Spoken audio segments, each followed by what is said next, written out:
Om.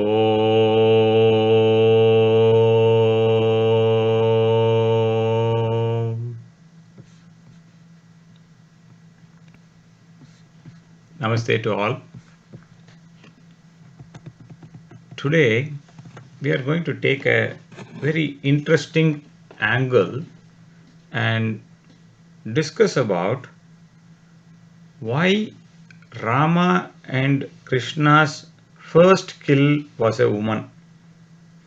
Few years ago, by the blessing of Rama and Krishna, some thoughts had come to me and I had recorded that as a blog that is pinned on the top.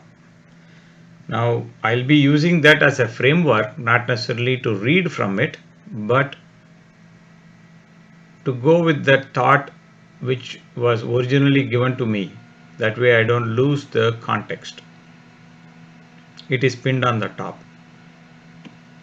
The number one problem for most Hindus today wanting to talk about Sanatana Dharma, our point of view is completely Western.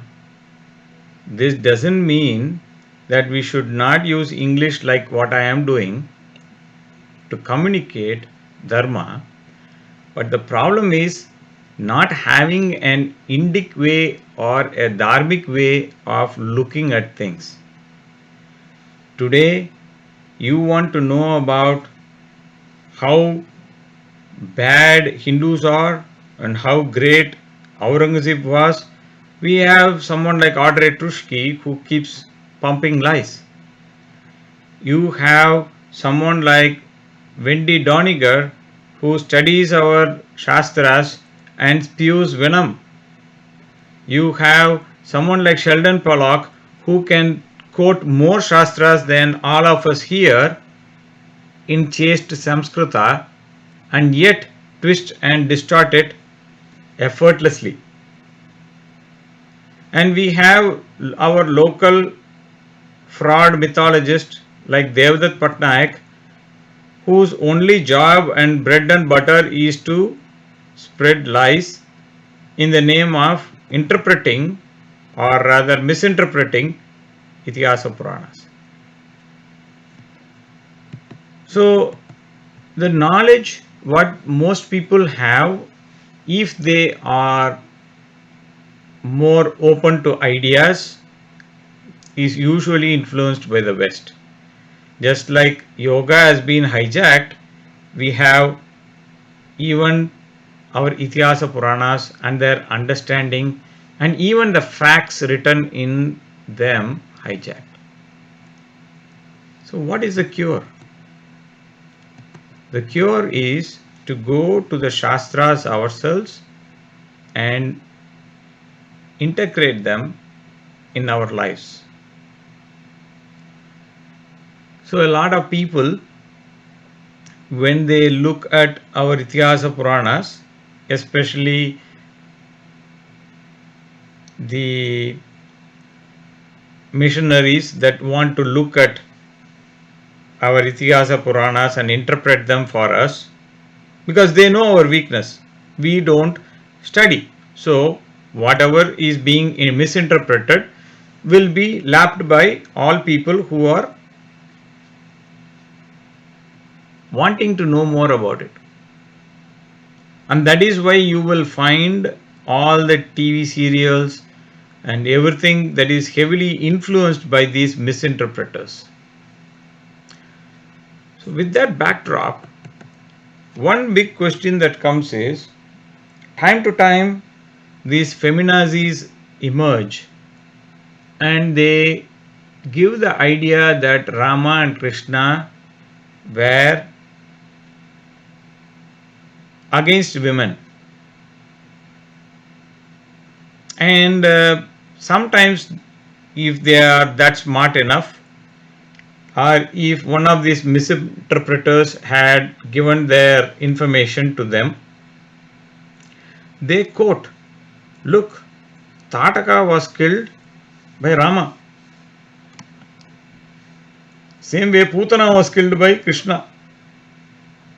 It is women, and that is why they were attacked. This is the position that most lesser known Hindus and anti-Hindus toe the line. So what is the counter for all this?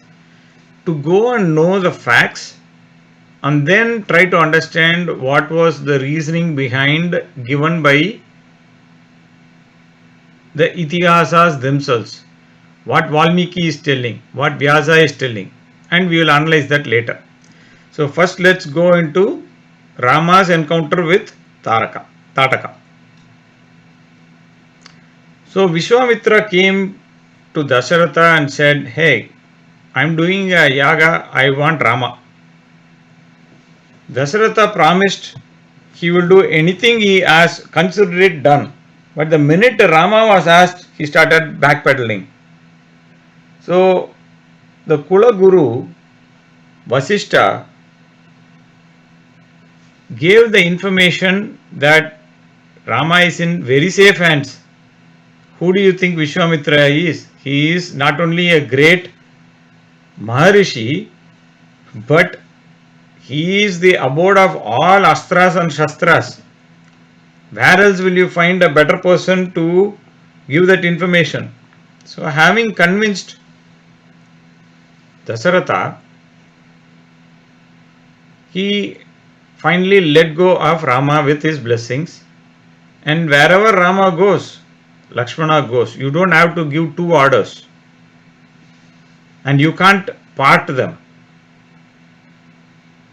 Rama goes, that means Lakshmana also goes. It's default. We saw the same thing happen later when Rama is going to the forest. Lakshmana says, "I will be with you." So the interesting thing that happened is Rama and Lakshmana are leaving Ayodhya, and they went a short distance with Vishwamitra. All three of them are going. So at that time what happens? Vishwamitra gives two mantras to Rama and Lakshmana. Gives the mantra Bala and Atibala. This mantra is very powerful. It is a very foundational mantra. The mantra gives more than what we ask for, what we can aspire for. The mantra conferred on the people who are chanting it a lot of power, like it protected them from tiredness or fatigue, fever, cold, that sort of thing. It also protected them when they were asleep or when they were not careful from the attacks of the Asuras. Not even Asuras, Rakshasas. Now there is a difference between Asura and Rakshasa. It's not the time for us to dive into that. So if you look at Asura, not all Asuras are Rakshasas. Not all Rakshasas are originated from Asura level. You have to understand. There are a lot of subtle differences. It is all based on guna and karma. It is not based on their birth. So Vibhishana is not considered as a Asura or Rakshasa, although he is born in that clan. So it is very important to understand that. And these mantras gave more than that. It also gave the ability to keep the mental balance, enhanced their handsomeness. It gave them a sense of discernment by keeping the buddhi centered on dharma. And if they are giving you a response, they will give a very powerful, effective response, even if it is verbal. All these powers came from by merely chanting the Bala and Atibala. There will be no hunger or thirst. And remember, Rama is getting ready after marrying Sita to go to forest. And we wonder like how much of it was possible because of this Guru's grace due to Bala and Atibala. Because if you and I were to embark on a similar journey, go for 10 days on a trek, forget 10 days, just try going 1 day trek on a mountain hilly area. See if you can walk from morning to evening and see if that is how interesting challenge it is. So once they got Bala and Atibala, they proceeded a short distance. They went and slept there on the banks of Sarayu. And next day morning, when now what is the most important lesson we can derive from this? Let's start analyzing as we go. The most important lesson we get is be prepared. Any karma you do, are you preparing yourself? Are you preparing yourself for the task? If not, that is what we need to. And then they slept there, and then next day morning they got up. And here is one beautiful line, what we have all heard as Venkateswara Suprabhadam starting. It's pre-dawn. It's not even dawn, it is pre-dawn. It is still very early in the morning. Our Rama and Lakshmana are still sleeping. Rishi is awake and he is looking lovingly at Rama and he says, Kausalya Supraja Rama Purva Sandhya Pravartate Uttishta Narashadula Kartavyam Deivamankikam. What does that mean? He says Kausalya's wonderful son, the one who got enhanced by getting this wonderful child, Rama. It is pre-dawn. Please wake up. Uttishta, arise. Narashardula. If you look at the Itihasa Purana languages, when they refer to a human being of excellence, they always refer it with excellent similes, analogies. So instead of calling him great man, is calling him tiger among men. Nara Vyagra is another represent. Nara Shardula. Shardula means tiger. Tiger among men. That means he is what? He is the top person in that listing. Now the key word, next two words are more important. Kartavyam Deivamankikam. What does it mean? Kartavya means there is a job to be done. There is some duties to be performed. What kind of duties? Daivam Ankikam. What does that mean? That Daivam Ankikam means some tasks are to be done. Daytime tasks are there. What is the daytime task? Who is it for? Is it for me? No. It is for the Devas. So, the sense of purpose is always given. So, when there is a communication, we should always have a sense of purpose in our communication, and that's what Vishwamitra is pointing us today. And then he comes to explain the land, this beautiful land they were staying. It's called Anga, and he explains how in the past this place was the place where Shiva had burnt down Kama. The place where Kama Dahana happened was here, and then Kama or Manmata was revived without a form. Earlier he used to have a body. Now he doesn't have. So it is called Ananga. Anga means body. Ananga means no body. And that place is called Anga. So we are in this wonderful divine place, and they are seeing, and as they were walking around, he was telling them all interesting things about that place. And then they were there in this, they spent the night there, and then next day morning they started again. So we are on day 3. First day they came, they got Bala and Atibala. Second day they were going through the land of Anga. And third day they were coming across, they were crossing the confluence of 2 rivers, Sarayu and Ganga. Now all these are places that are real there. So if people who say, hey, you are talking about all these mythologies, you can go and check the geography.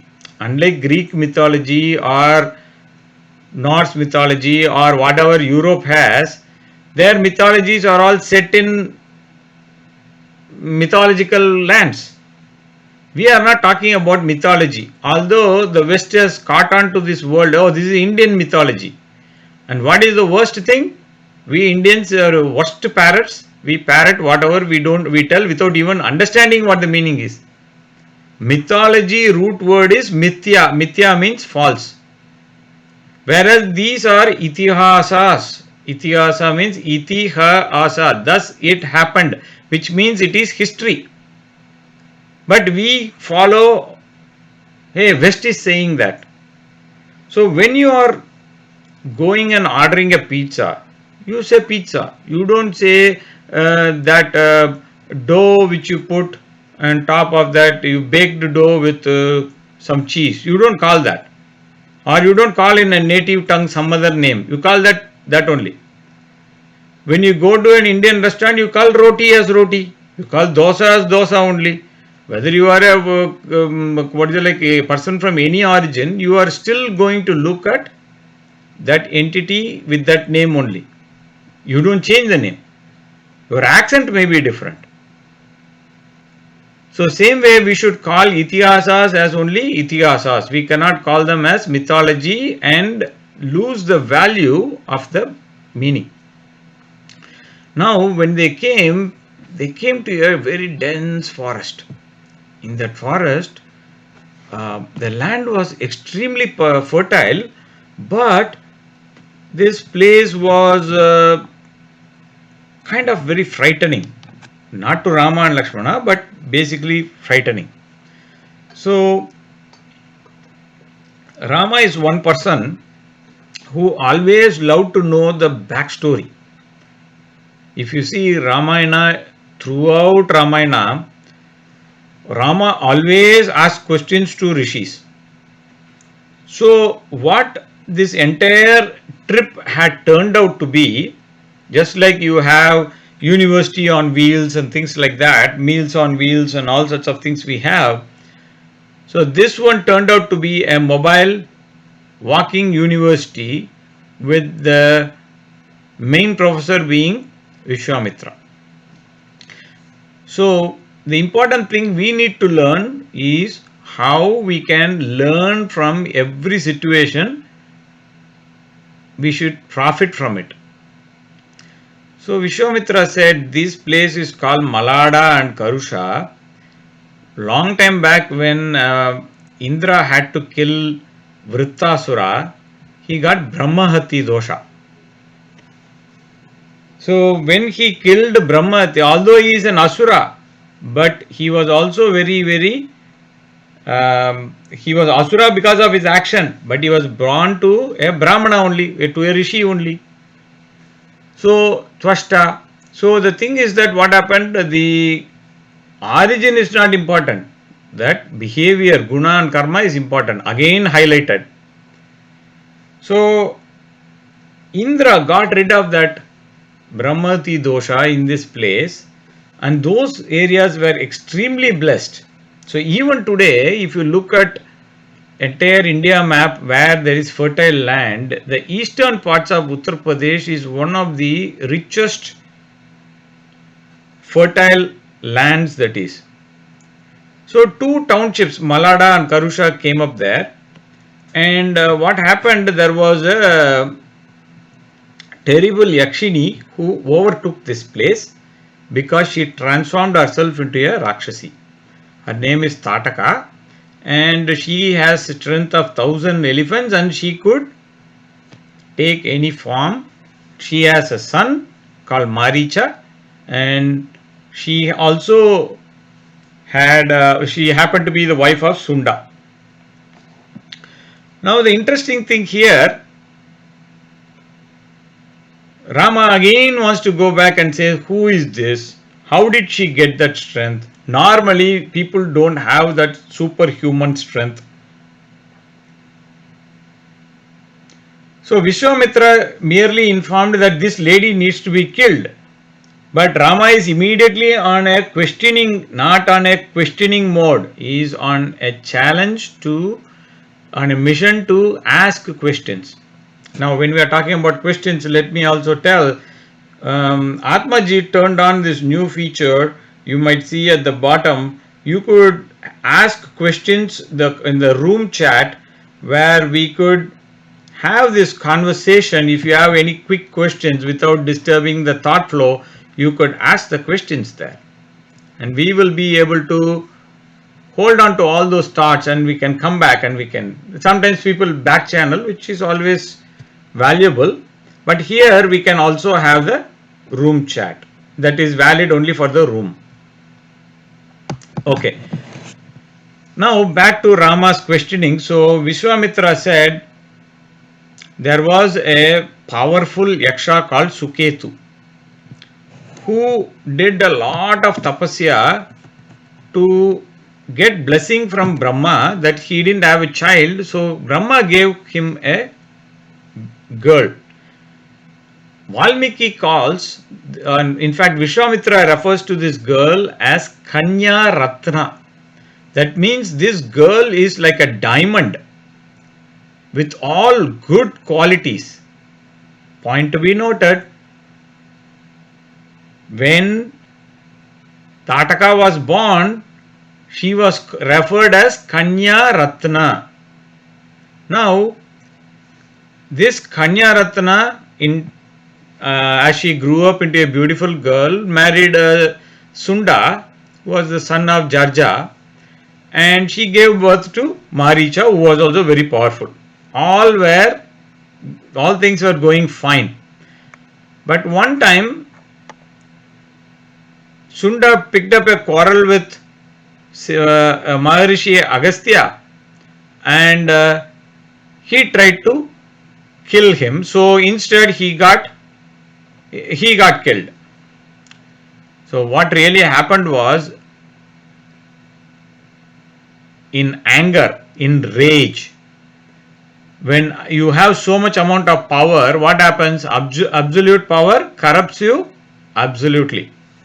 So that powerful Tataka along with Maricha rushed to kill and eat Agastya.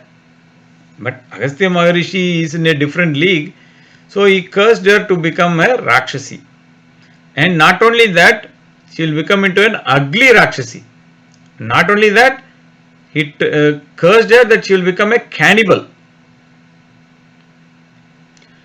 Now what she did was, to take revenge on Agastya. Agastya used to be living in the region of Malada and Karusha at that time. So she went and destroyed. She couldn't do anything to Agastya, so she had to show her anger. See, anger has a funny thing. If you can't show it on the person, you show it elsewhere. If you can't show on other people, then you show it on yourself. That is the nature of anger. So what really happened was, that entire two townships that were prosperous were now reduced to jungle, and this lady was terrorizing that jungle. So Vishwamitra reminds Rama that this lady needs to be killed, and that is where we get the information that what we need to do, how we need to do is clearly outlined by Vishwamitra. Let's look at that in a second. So this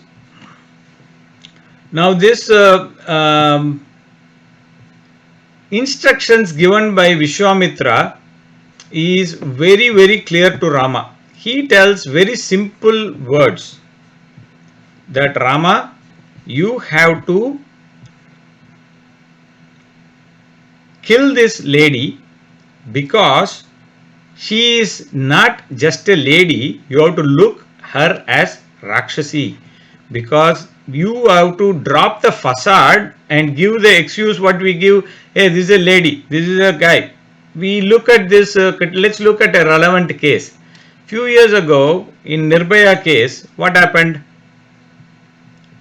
We ended up forgiving the minor, though he did heinous crimes.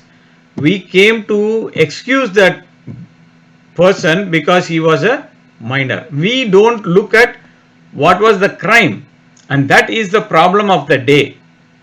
Today we have a person who killed Rajiv Gandhi.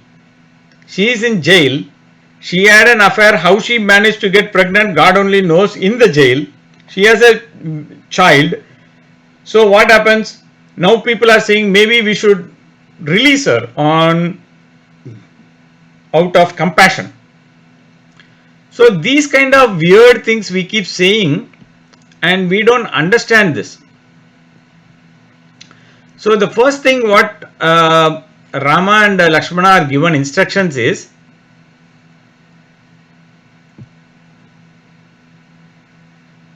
to kill this lady, not to look at as a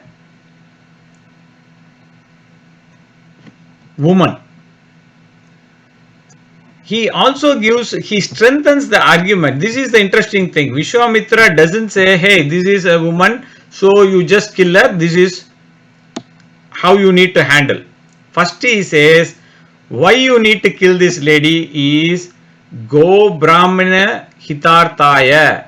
That means for protecting the cows and the Brahmanas, it is your responsibility to kill. He gave reason number 1.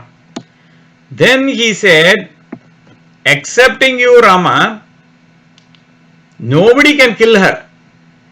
So it becomes your sole responsibility, because all these people are being oppressed. So it becomes your responsibility to kill. So if you don't do that, then what is the point in you being a big deal guy? Nothing. Then he gives another reason. He says,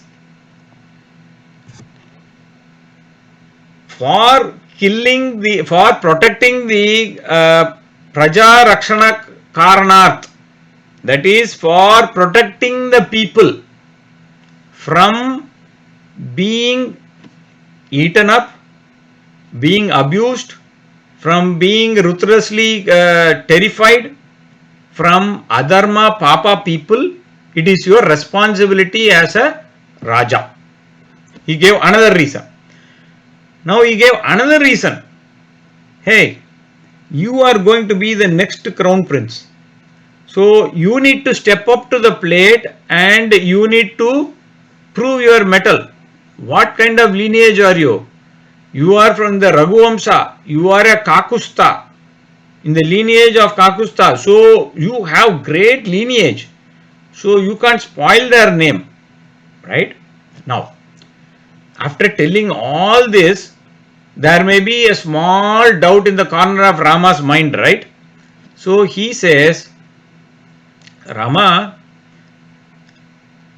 in the past, there was Virochana's daughter Mantara, who wanted to destroy the entire earth. But Indra eliminated her. So you have a predecessor, Indra, who did this. For what reason? For the better reason, for the reason for protecting other people.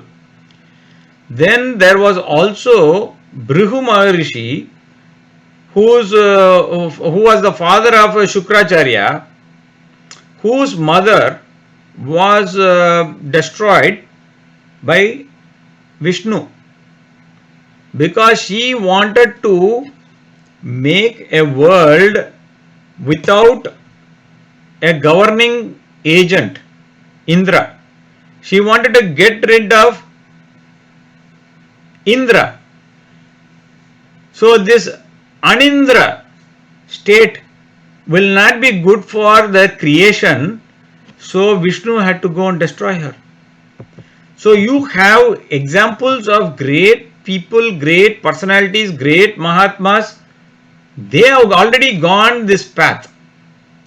So Vishwamitra gives him the reasons why to and why he cannot escape not doing that, and he also gives the reason what kind of predecessors are there and precedent is there, and that kind of precedent you can follow that example. All you have to do is just follow the leads and you are good to go.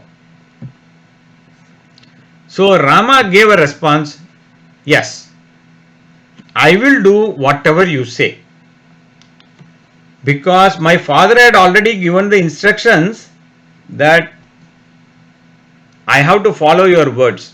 Now here is a very subtle point for all of us. Whatever dharma we know and practice, that only can be the foundation for bigger dharma.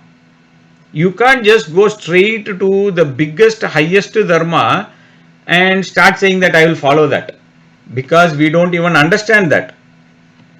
So here, what is the thing so far Rama is done? He has been a good boy. He has followed his father's words, and he says two things. Not only for my father's name, I will also take care of his Gaurava. What is Gaurava? That his father has a heritage. He's got a name.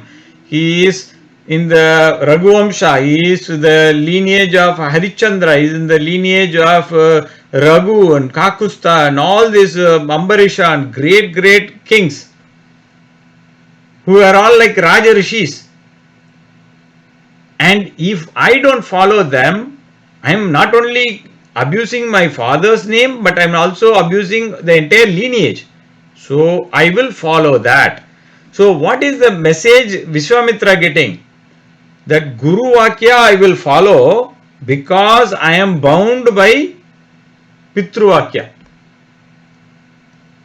So only when we start following a lower level dharma, lower in the sense not in terms of the importance, but lower in the sense like closer to us, things which we can grasp, things which are in our reach, then only we can go to the next level of dharma.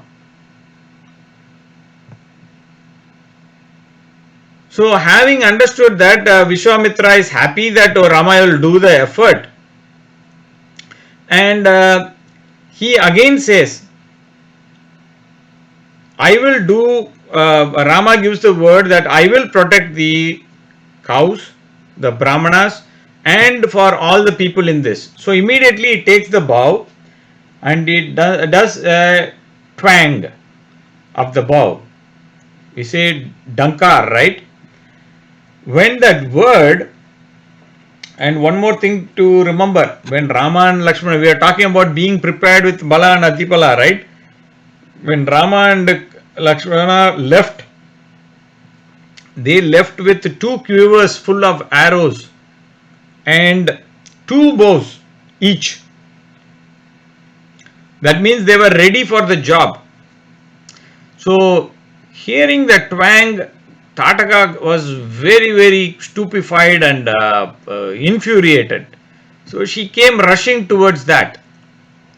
And seeing this monster waking up and rising, they didn't even see. So gigantic she is.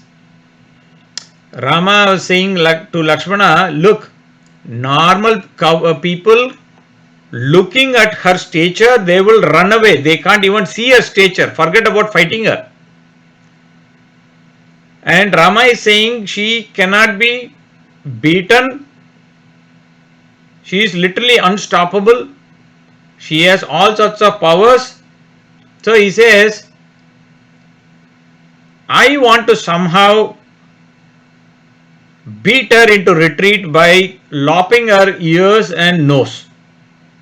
So look here, Rama is voicing a mission goal to Lakshmana and saying that this is the stated goal.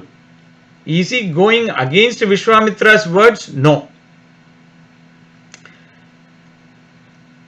He says, I don't want to immediately go and kill her because she is a woman. But I want to literally incapacitate her, put her in a bind. Now here Rama is showing his limited understanding because this is his first battle with anyone. First time outside the practice session. So Rama was attacked by this Tataka who came swinging with her arms. So what Vishwamitra told was, hey, be cautious guys and may victory be to you. So as they came, she started putting a cloud of dust, and in the cloud of dust they couldn't see which side what is coming. So Rama cut her arms. So even now then she was kicking. That also could not stop, and then even then also they tried to cut her limbs, and then from the cloud of dust they could not see where these rocks and boulders were being hurled. So they were busy doing defense. They were busy breaking all these boulders. And Lakshmana understood the mission. Hey, Rama's stated goal is to cut the ears and nose. So he accomplished that mission for Rama. Now, because Tataka could change her form, she started doing her black magic and she started throwing rocks and boulders from different places. At this point, all they were doing was trying to defend themselves from the rocks and boulders. No damage was happening to Tataka. So this is where a guru or a coach comes, because he is seeing from a big perspective. So he says, hey guys, enough of playing with this, enough of compassion. Do you even understand what you are dealing with is an inherently negative energy, very evil, one who destroys yajnas, one who comes and hinders everyone, keeps eating up and hurting people. In a short time, this lady power is going to grow because we are nearing sunset, and Rakshasa powers multiply in dark. And once you understand that they become dark, you can already see from the intensity of the battle as the sun is setting there, her power is going. So Vishwamitra said, stop showing compassion as a woman. Remember what Rama told Lakshmana? Hey, we will just make sure that she is totally incapacitated, so that way we don't have to take her life. But that is not possible. Evil people cannot. There are two different things. Evil people will not reform. You can do what you want. Do you think people governing Pakistan will ever let the people of Pakistan out of that kind of evil trap they have been cooking and telling bad about India? Do you think the Communist Party of China will ever let their own people to know the real truth? Then they will lose their power. So these evil institutions can never be educated or reformed. They only can be replaced and destroyed. As soon as Guru had stepped in and told, Rama said, no more evasive action, now let's go on attack. He aimed one arrow at the chest amidst all that cloud of dust, and she fell to the ground. So the next day, now Rama and Lakshmana were achieved this big mission, the very first mission. Indra himself comes and says, because remember, even Indra could not defeat this Tataka, according to Vishwamitra. So Indra comes and says to Vishwamitra, please, do you even realize what kind of wonderful service these two Raghavas have given? On their behalf, I want to ask, please be kind and give them more blessings.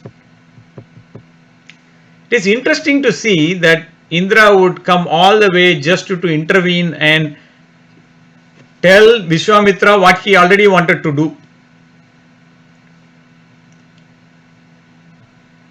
So Rama was hugged by Vishwamitra, and this is another tradition in India.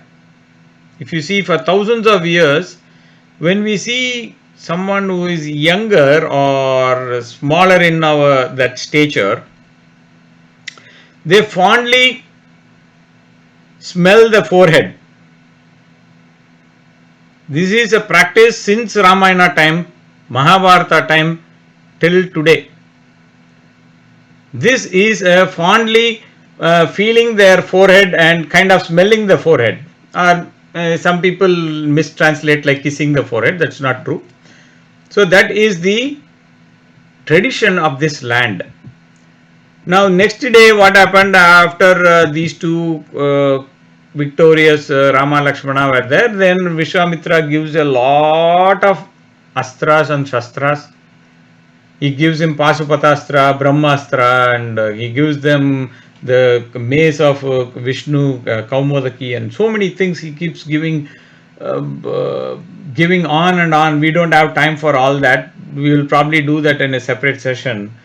Just the astras and shastras given by Vishwamitra. And then his heart was not full. So he said, I am going to give you the hand of Janaki. And that's where we will leave this Rama's discussion. Then let's go to the other incident of the day. We are discussing why Rama and Lakshmana both chose to kill a woman as their first kill. We are discussing from a different standpoint so that we understand Itihasas in the right sense. So the interesting story about Krishna Avatara, I am going to tell some facts from Bhagavatam. Many people are not even aware. So I am going to take a few seconds to backtrack this story, not start with Putanavata. I want to set the backdrop. So Krishna was switched. He was taken to Gokula and left there, and the baby Yogamaya was born to Yashoda, was brought to replace that Krishna's spot.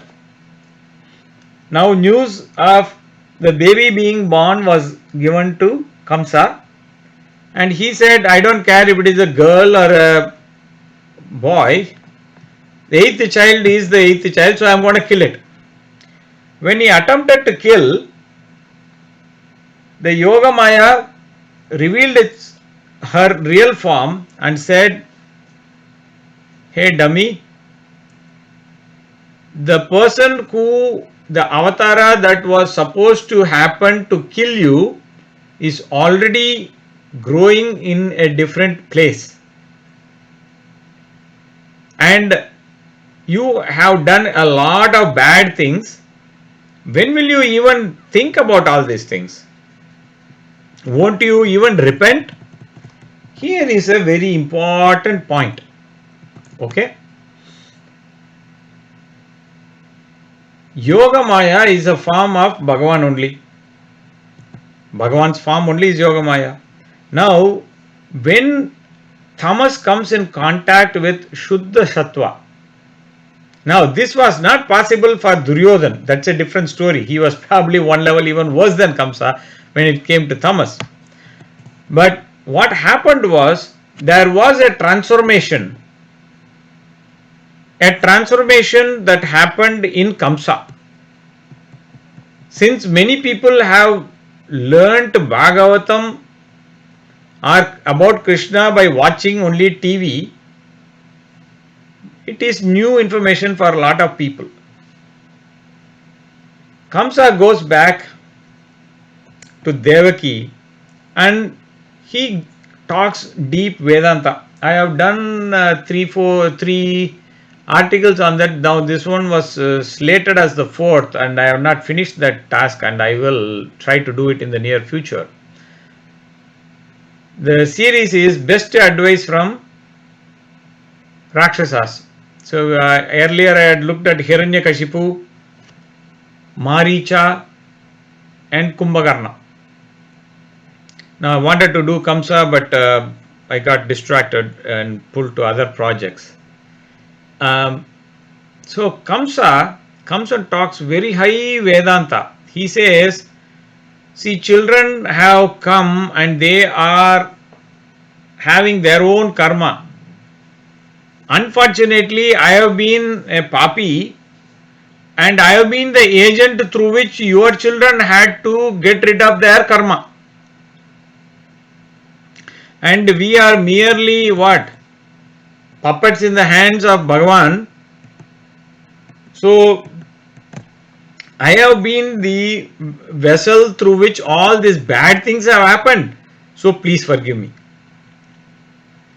And he told to Vasudeva even more Vedantic ideas, and Vasudeva also responded in kind, because Vasudeva was also a great Vedanti. That's why Krishna was born, right? To them. So he talks about this I, me, myself is the root of all this problem. Both Kamsa and Vasudeva are having an literal satsanga at the place where Kamsa had killed 8, or at least he killed 6 of the children, because the 7th one, Balarama, was told as aborted and they had exchanged the baby to Rohini. And Krishna was already, and Yogamaya was already revealing her form, so he could not kill her. So 6 of the children were killed, and our dear Kamsa was talking about Vedanta. Why he spoke Vedanta? Because of Satsanga. Okay, note that point, how important Satsanga can be. It transformed Kamsa himself into Satsanga. Now we also need to see the Dussanga. Now he released Devaki and Vasudeva, contrary to many people's imagination or what they learnt in TV. He releases Vasudeva and Devaki then and there, and they go back to their house or whatever.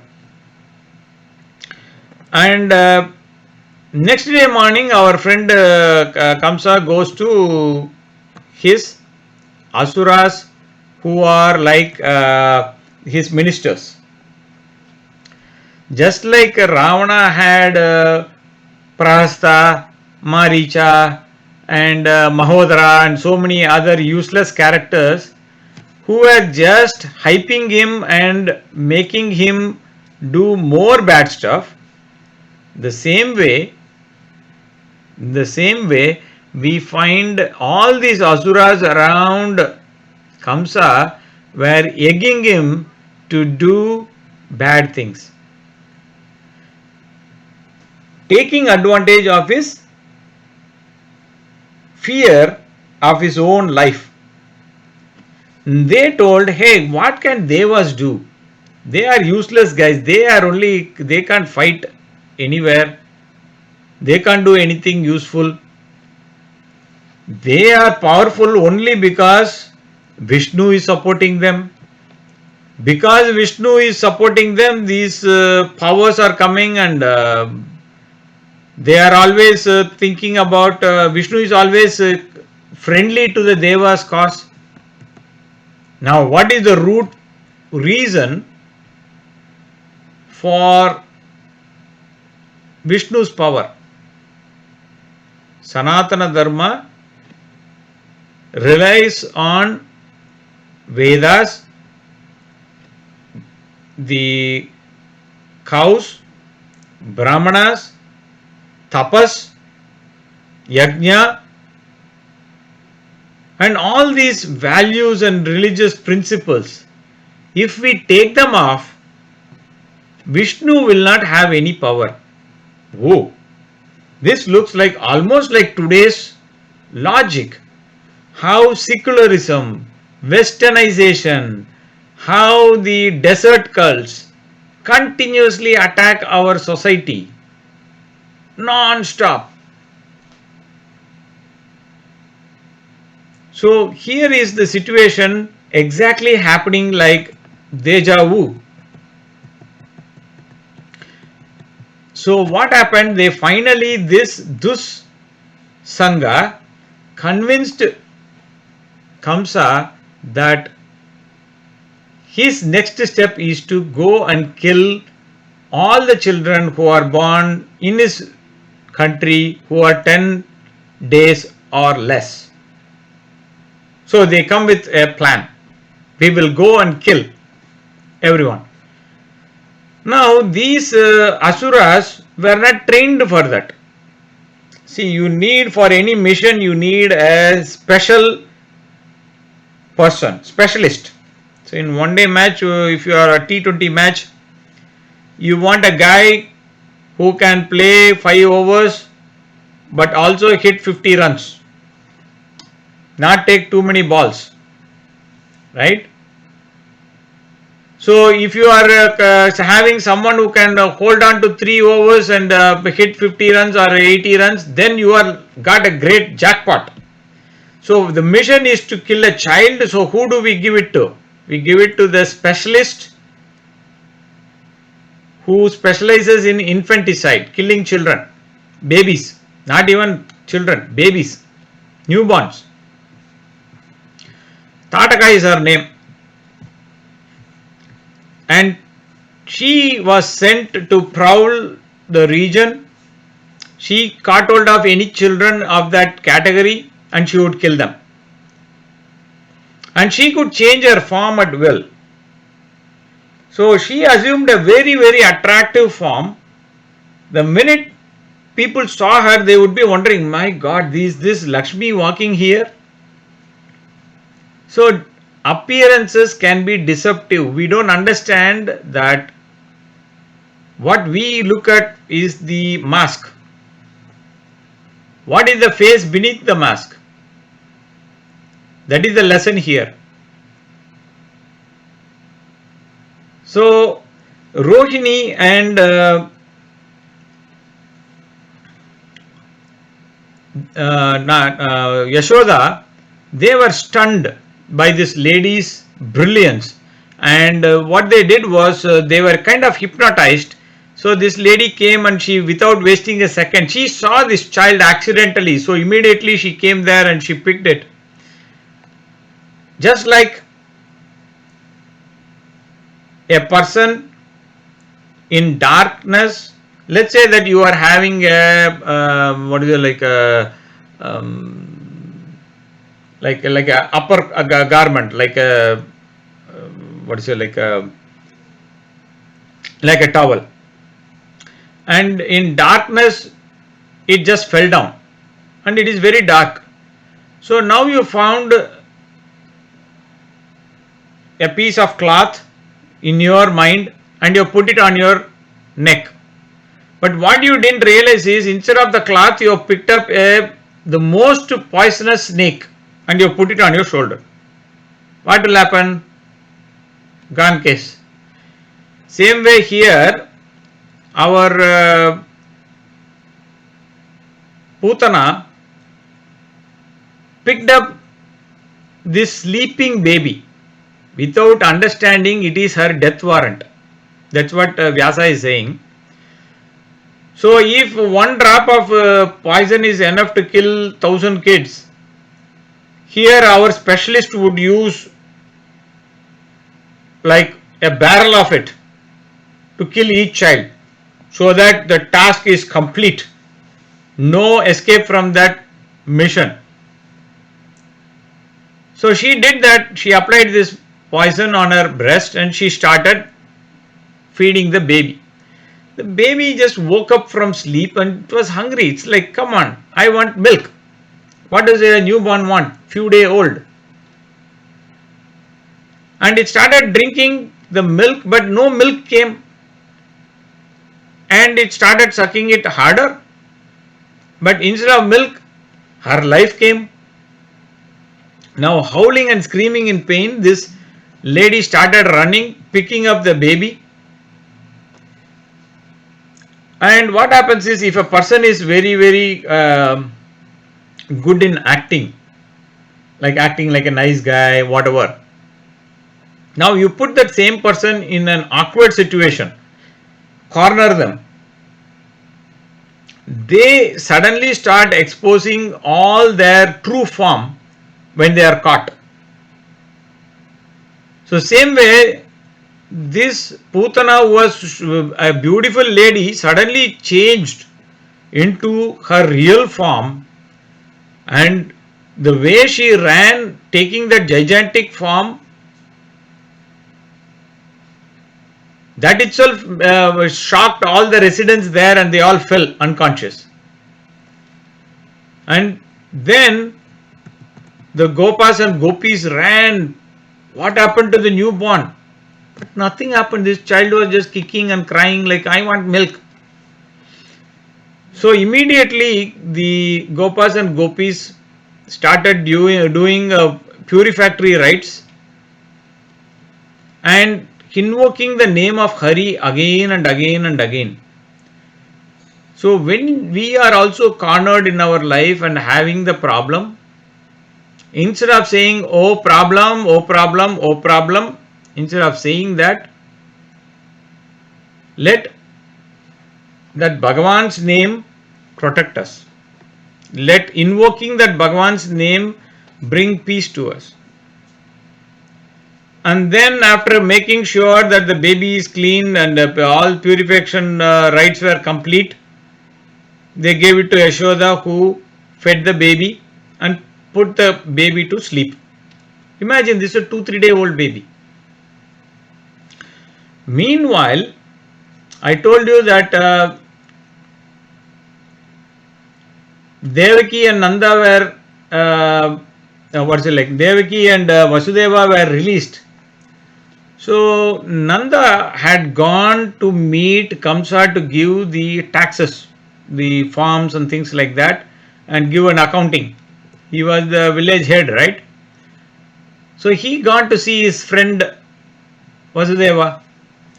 Halfway during their conversation, they were exchanging, because Nanda was a relatively older man.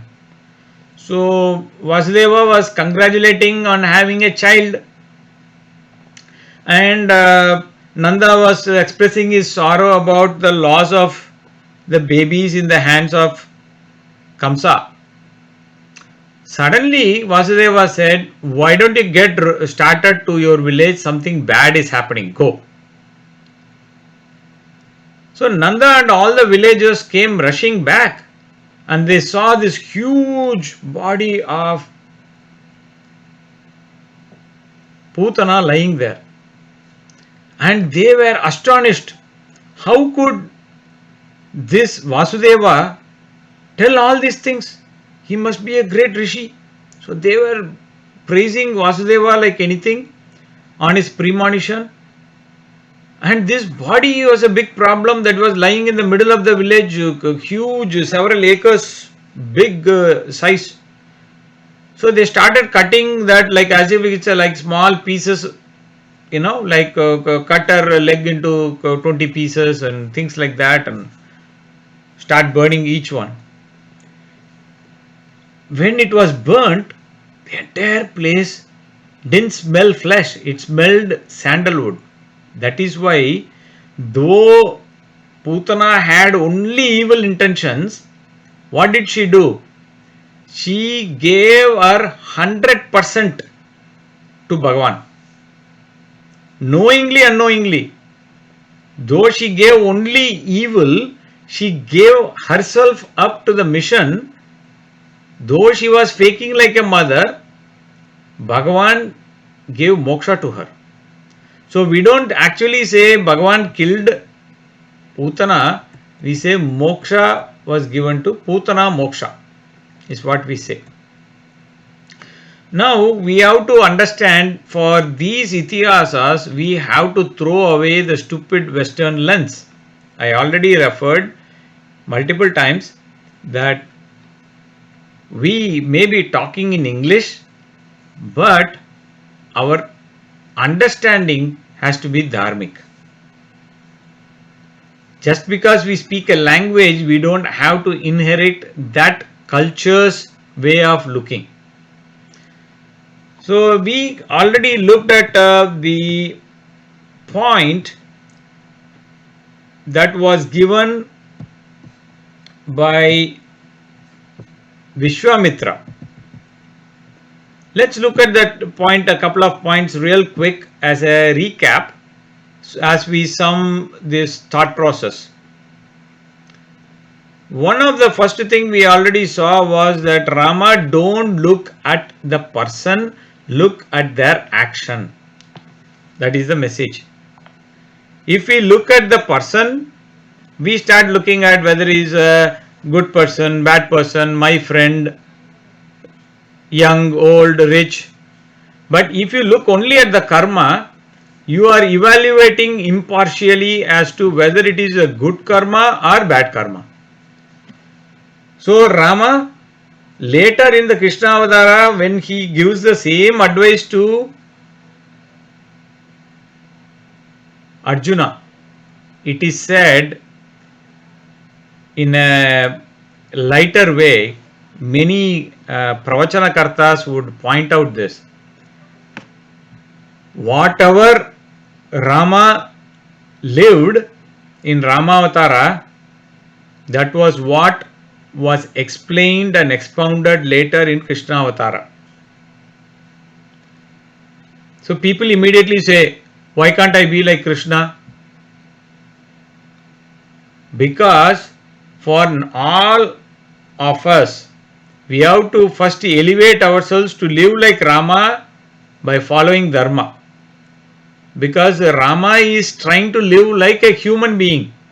So he wants to set the standard as a very exalted human being. Whereas Krishna is not hiding himself as a human being. He says, I am Avatara only. In Gita he says, I am Bhagavan only.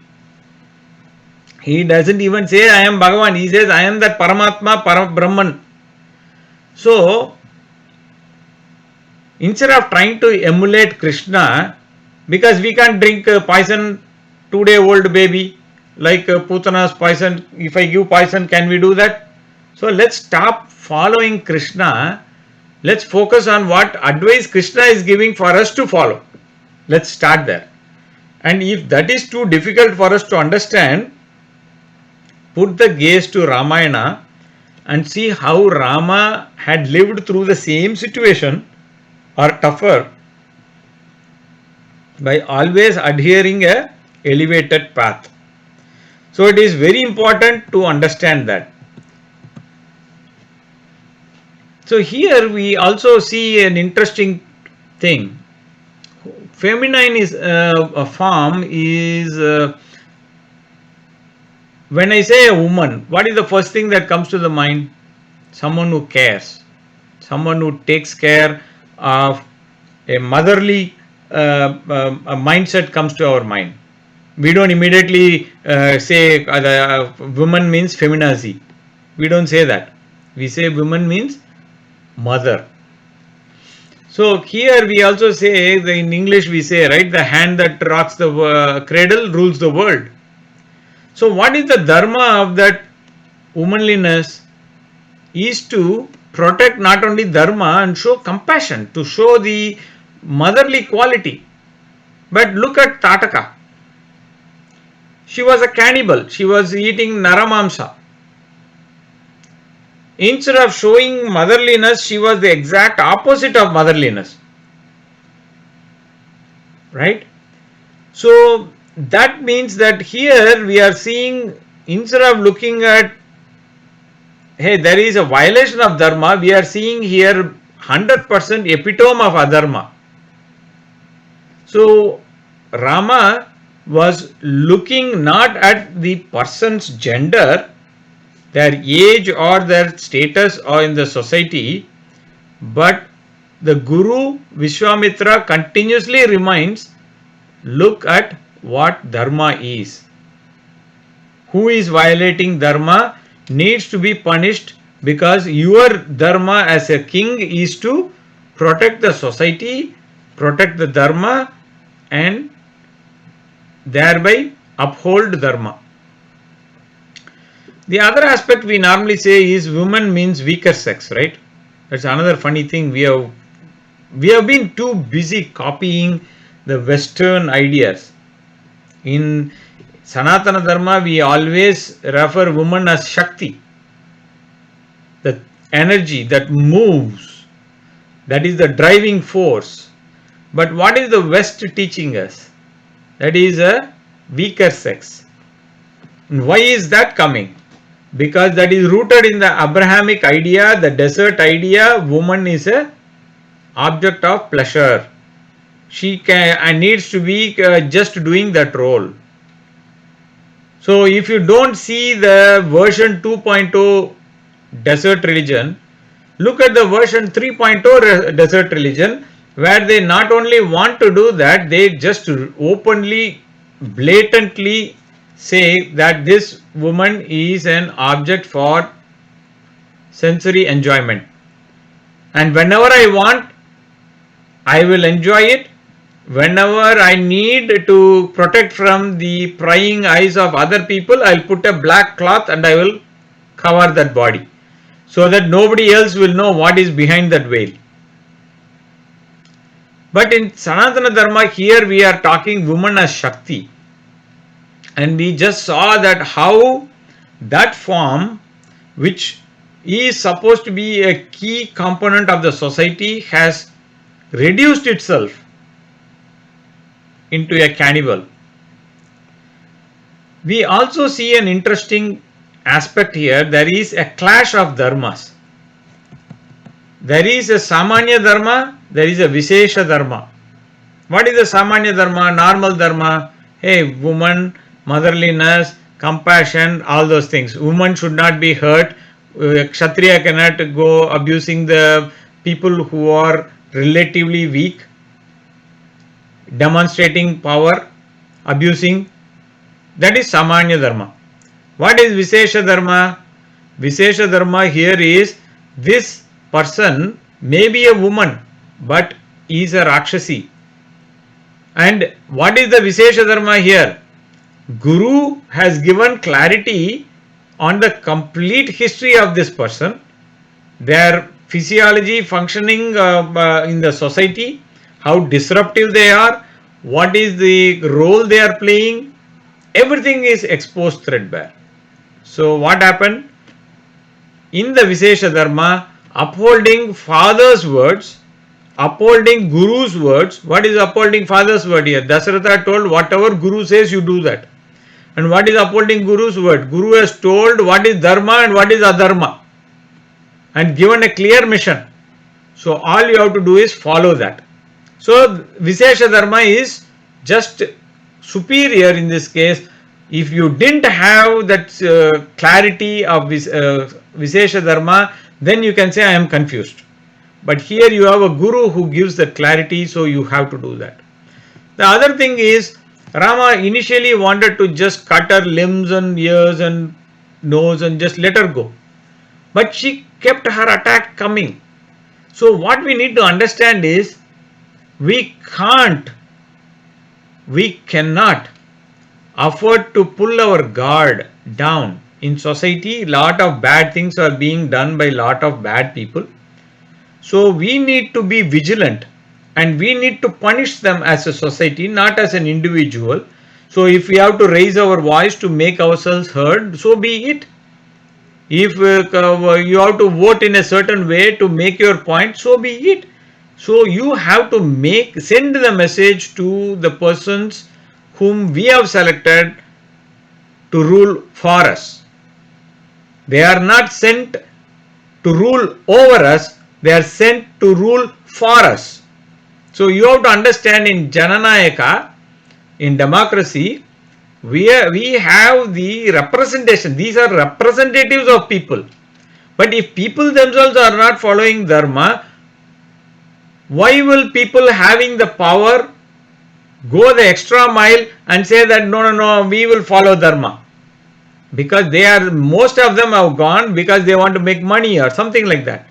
So if you don't virtually slap them and tell them follow Dharma or else, they won't do that.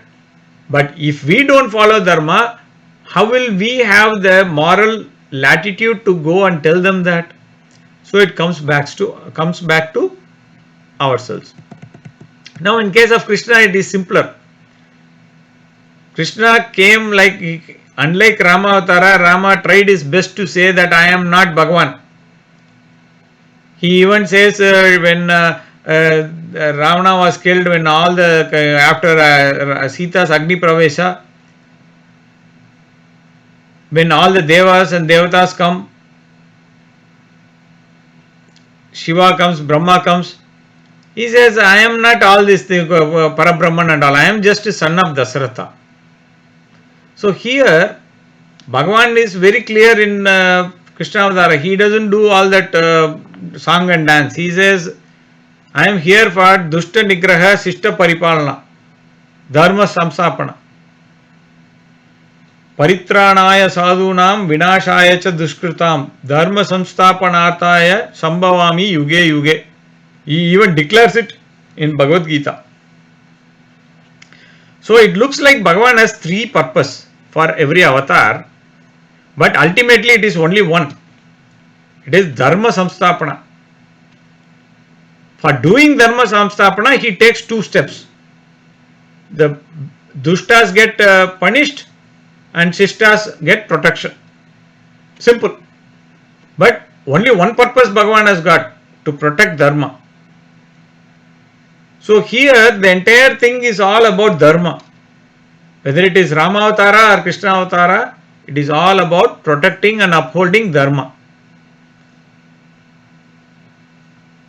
So we have to look through this facade, not look behind, hey, this is gender, this is child, oh, this is rich, this is poor. That's what we are doing right now. People who have power. If you are a powerful movie star, you can kill people. If you are a religion of cheating and deception, even your bishop can, like a Franco Mulakal, you could you could literally rape a person and still get out of the court case. Such is adharma. But a person who is sitting, whether it is the judge or whether it is the politician, they have to, and more importantly, it is more than these two characters who are sitting there, because they are only representing us. They are only a sample of our population. So the question is, if the majority of the people are dharmic, you will have dharmic people to represent you. So in every case, we should look what is the ugly head that is behind this beautiful mask. Just like Putana was a very pretty lady when she appeared in Gokula, but she had poison. She was a rakshasi behind that mask, behind that veil. So in both cases, Bhagavan is saying that I am focused on attacking adharma in any form. And what is the drastic worst explanation example we can give? A person who is supposed to be of compassion, namely the woman, the mother, herself is becoming the agency of such violence and evil. So the message to send to Kamsa or Ravana was through these extreme examples. And if adharma had gone to such extremes even in Treta Yuga and in Dwapara Yuga, what to talk of Kali Yuga? Okay, let's. I know that we have been little bit overboard on time, but let's sum up a couple more points and then we will maybe have some Q&A. The most important thing we need to understand from this entire discussion is you and I know a lot of Dharma, but this Dharma understanding that comes from Pravachana, that comes from books alone cannot help. It has to come from Acharana, practice. That is why you find Yudhishthira, who himself is Dharma Raja, still hankering for more and more Dharma, because there is no limit. Just like adharma is also becoming bigger and bigger, Dharma also has got a deeper and deeper and deeper aspect to it. And you can only get to the next level Dharma only after graduating and practicing the previous Dharma. The other point to look at is, we always say Satsanga benefit is Shravanam. But what is the other aspect? Two other steps that are important, Mananam and Nididhyasanam. So when Vishwamitra is giving, Rama is giving this as a live example for us. Vishwamitra gave the entire message. Right? So Rama and Lakshmana are listening, Shravanam. Then Rama is responding back to Vishwamitra. That is Mananam. He is turning around and telling to Lakshmana. That is Mananam. He is telling that this is the mission, this is what we need to do, this is how we are going to go about. This is Mananam. And then what is the third step? Nididhyasanam, they implement what they speak of. So you see Rama himself following the methodology he is recommending us. How beautiful. The other thing is, we are getting a lot of bogus misinterpretations from the Western world. So all we need to do is go back to our own Itihasas and Puranas and learn all the things. Otherwise we will not know that Kamsa also spoke Vedanta. We make Kamsa look like a monster with two horns or something like that. They are making a movie in Tamil Nadu. It's a historical movie that is very close to a lot of Tamilians, because 50 years ago, something like that, 70 years ago maybe, Kalki wrote this novel based on Rajaraja Chola's timeline. Now they are making this movie Ponniyin Selvan because these people, this story is now hijacked by cryptos. These are openly, this is done by Maniratnam, who is a missionary agent. And the interesting thing here is, the costumes used by people have nothing remotely to that of Indians. It is almost set like a, the people don't have any,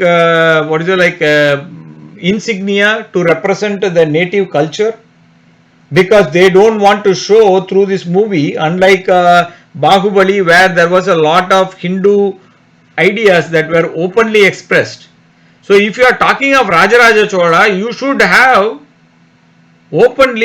have some sort of Saivite insignia. Because Rajaraja Chola went and built so many Shiva temples, the Brahadiswara temple also, right? But they don't want to. So a lot of information that is coming to us is through movies and serials and TV and things like that, or even social media. They are all spurious. So how do you overcome that? Don't support the trolls. Don't support those people who are openly twisting and abusing Sanatana Dharma by even giving them an audience to listen, and also expose them at every place. But most importantly, you connect yourself to the true version, otherwise, you are bound to be swept over by the tsunami of such negative information. The last point I would like to close today's talk with is Dharma can be only practiced by a sattvic mind. We saw that Kamsa, when he came in contact with Yogamaya, immediately started sprouting sattvic thoughts. He even released Devaki and Vasudeva. But the minute he came in contact with his Asura gang, immediately he went back to his old vasanas. So we have to understand the vasana pressure is very, very powerful. Unless we break that vasana mold and burn it all and transform ourselves by converting our rajas and tamas to sattva, there is no other alternative, because this negative vasanas will keep pulling us again and again and again. There is no hope unless we extricate ourselves from it. So the most important thing is that guna transformation we all need to have, and we are not looking here to analyze other people's character or their guna composition. We are here to only look at ourselves. Look at ourselves, what we need to do in our adhyatmic progress. Maybe increase some sadhana, maybe increase our swadhyaya, maybe increase the way our gunas are expressing its vasanas. Focus on our own karmas, focus on our own dharmas. May Bhagavan give us the strength to be deep rooted in this sadhana and help us to stay fixated upon Him. Jai Shri Ram, Jai Shri Krishna, Om Tat Sat.